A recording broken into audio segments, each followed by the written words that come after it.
minsan nag-aaway kami, bukas batay na kami. Tapos hanggang sa, yan, ganda na kami kalaki. Yan, parehas kami busy, pero pag ano, dito rin ako nangungutang pag alam wala. Kasi talaga yung madalas ko lapitan. Ayun, masasabi ko lang napakaswerte rin sa'yo kasi unang-una, napakalaki ng pamilya namin, kita mo naman. Literal, tingnan mo yung isa dyan, dalawa. Wala lang talaga. Tsaka kita mo yung bonding natin tuwing Sunday, di ba? Para tinatawag natin family hour na rin, gano'n.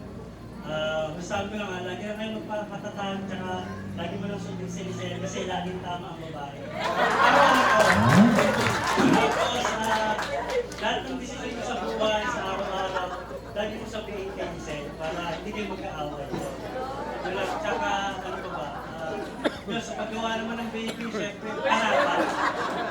Panata, pinakahalaga. Kung gusto mo magandang mata, ilaw, baby, sabihin mo na yun.